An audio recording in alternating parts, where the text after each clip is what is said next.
Hello everybody and welcome to Bridge to Hisab. First things first, let's answer your question.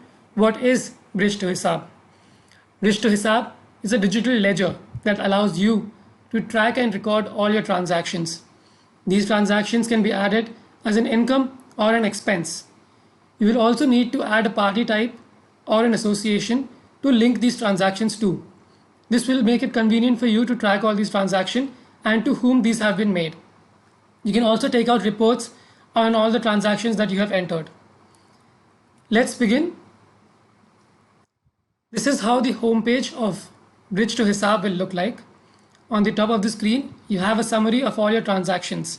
Therefore, you have your income accumulated, your expenses incurred, the to be paid amount which you will need to pay in the future, the to be received amount which will be received by you in the future, and the cash in hand option, which is basically the cash that you will have at your shop. In the middle of the screen, you have the functionalities. To begin with, you have add party or add association, which is of utmost importance. And then you have the add income and the add expense. You also have my associations, which allows you to view all your associations. And you have check reminders to check for any reminders that you have added. On the bottom of the screen, you have the last transactions. This will basically show you your transactions in a chronological order from most recent to the oldest. The first step here would be to add a party. Now that you have added a party or an association, I will now show you how to add an income or an expense. We begin by adding an expense. The first step is to click on Add Expense. The following details are shown to you. Here, the first step would be to enter the amount of the expense incurred. You then enter the expense type. So for example, you can enter the expense type as rent or payment to a vendor. You will then need to select the party that this expense type can be linked to.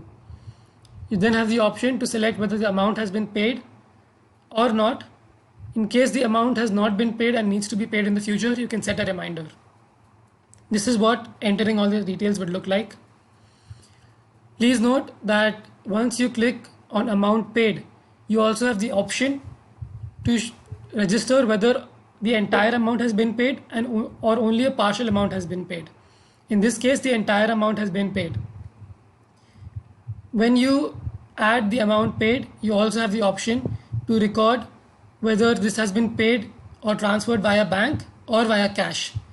If it is transferred via bank, you can enter the bank account number it has been transferred to. Finally, you can enter any transaction notes or enter an attachment. So for example, here the customer has added the attachment as an invoice for the repair that has been made. We then move on to add income. The add income page is very similar to the add expense page. You begin with by adding the income that you've received.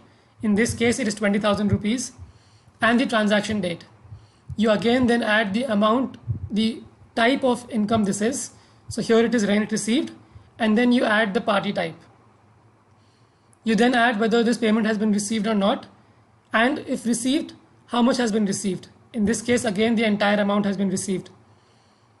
You then need to add whether this payment has been made via bank account, whether it has been transferred via bank, or you've got this in all cash. Again, you can enter any sort of transaction note or an attachment of an invoice.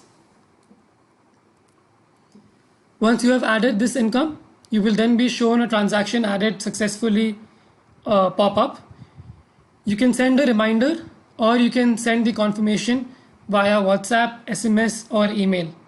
So as you can see, here our shopkeeper has sent an SMS to the concerned party saying that he has received or she has received the income.